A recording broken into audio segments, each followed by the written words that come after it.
बोला शिक्षण एक महान पेशा है जो बच्चों के चरित्र, उनकी क्षमता और भविष्य को आकार प्रदान करता है। नमस्कार प्यारे बच्चों, साथियों, आज की जो क्लास है बड़ी इंपॉर्टेंट क्लास है। इसमें आपको स्वरों से संबंधित जो स्वर होते हैं, हिंदी में 11 स्वर हैं, तो 11 स्वरों से संबंधित आपको विस्तार से जानकारी दूंगा मैं। और लगभग इसके 3 भेद हैं, ह्रीश्व स्वर है, दीर्घ है और प्लुत है। तो इस पर हम विस्तार से चर्चा करेंगे। जीव के आधार पर स्वरों के कितने भेद हैं, तो स्वरों से रिलेटेड आपका कोई भी क्वेश्चन किसी भी एग्जाम में गलत नहीं होगा।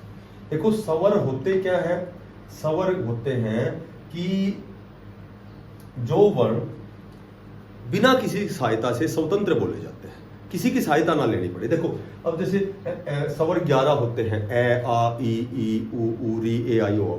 तो ये जो है ये किसी की सहायता से नहीं, अपने आप बोले जाते हैं। अगर मैं कै बोलूं तो कै को मैं ए की सहायता से ही बोल सकता हूं। जब स्वर की सहायता से बोला जाए वो व्यंजन होता है, और जो स्वतंत्र बोला जाए वो स्वर होता है। स्वर के 3 भेद होते हैं, ह्रीस्व स्वर, ठीक है, उसके बाद दीर्घ स्वर, और उसके बाद तीसरा है प्लुत। तो देखो ह्रीस्व स्वर, दीर्घ, इनको कैसे क्यों डिवाइड कर रखे हैं। तो जो ये 11 स्वर होते हैं जिनको बोलने में सबसे कम समय लगे वो ह्रीस्व होते हैं, ठीक है, और जिनको बोलने में ह्रीस्व स्वर से 2 गुना समय लगता है वो दीर्घ होते हैं। जिनको बोलने में ह्रीस्व स्वर से 3 गुना समय लगता है ये 3 टाइम्स होते हैं, ये 2 टाइम्स होते हैं, ये सबसे कम समय लगता है। अब देखो छोटे या बड़े लेवल की बात बताता हूँ एग्जाम में। तो नॉर्मल सा जिड्डी लेवल में, एसएससी जिड्डी लेवल जो भी है जिसमें आती है हिंदी 20-25 नंबर की, उसमें तो डायरेक्ट पूछ लेंगे भाई स्वर कितने होते हैं, ठीक है, स्वर के कितने भेद हैं। पर मैं आपको बताता हूँ बिल्कुल इसको वाइडली आपको बताता हूँ कि ह्रीस्व स्वर है, इसको एक तो मूल स्वर कहते हैं, इसको शांत स्वर कहते हैं, इनको स्थिर स्वर कहते हैं, और इनको लघु स्वर कहते हैं। तो ये सारे एक के नाम है।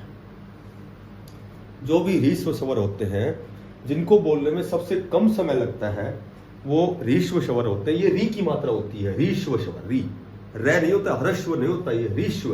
हृदय, जैसे हृदय को हृदय बोलते हैं, तो ये नीचे री होती है। जैसे जागृत एक होता है जागृति, तो री ऋषि, तो यानी कि ह्रीस्व स्वर बोलते हैं इसको। इनको मूल स्वर कहते हैं, शांत स्वर कहते हैं, स्थिर स्वर कहते हैं और लघु स्वर कहते हैं। अब ऐसे पूछा जाएगा कि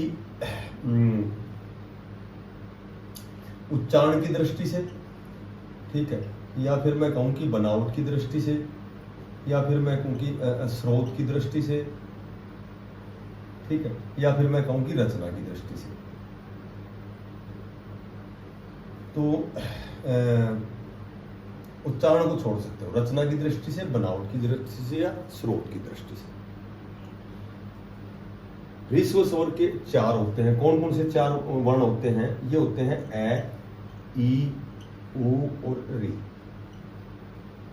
ह्रीस्व स्वर 4 होते हैं जिनको बोलने में सबसे कम समय लगे, ए, ई, उ और री। इनको बोलते हैं मूल, शांत, स्थिर और लघु।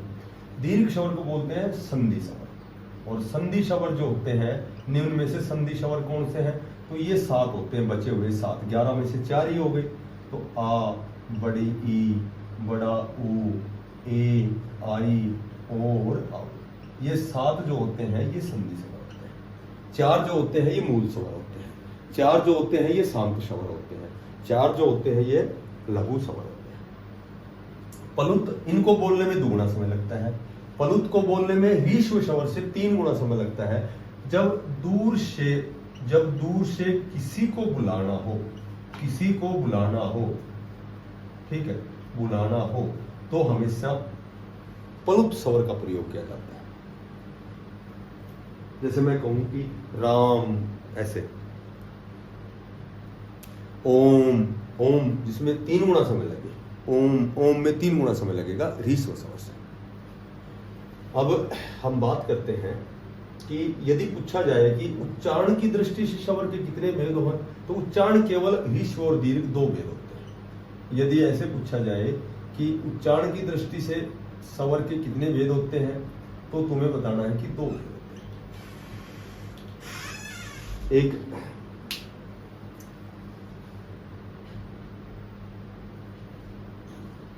इसमें जो क्वेश्चन पूछा जाता है एग्जाम में, वो ये पूछा जाता है कि भाई जीव के आधार पर, जीव जो हमारी जीव्या है, जो हमारा स्वरतंत्र है, स्वरतंत्र जीव को कहते हैं, जो हमारी जीव्या है, इसके आधार पर जो स्वर है, स्वरों को 3 भागों में बांटा जाता है। ठीक है, इस तरह का क्वेश्चन भी एग्जाम में आता है। एक तो अग्र भाग होता है जहां से हम बोलते हैं, एक मध्य भाग होता है जहां से हम बोलते हैं, और एक पश्च भाग होता है। यानी कि जीव के हम 3 भेद कर सकते हैं, एक तो आगे से वर्ण बोले जाते हैं, एक बीच से और एक बाद लास्ट से। तो मध्य में तो ए बोला जाता है, और अग्र आगे से ई, बड़ी ई और ए और आई बोला जाता है, और बच गए सारे पश्चिम पीछे से बोला। आ, ठीक है, ऊ, बड़ा ऊ, उसके बाद में ओ, आऊ, तो ये पश्चिम से बोला जाता है। मध्य से ए बोला जाता है, जीभ के बीच के भाग से ए स्वर निकलता है, और आगे से ई, ए, आई, और पीछे से बचे हुए सारे। तो लगभग इसमें हमने स्वरों का परिचय लिया है, स्वरों के भेद, उनकी डेफिनेशन, और इन वर्णों को बांटा गया है जीव के आधार पर। ठीक है, तो ये क्लास में इतना ही। सभी साथियों को धन्यवाद।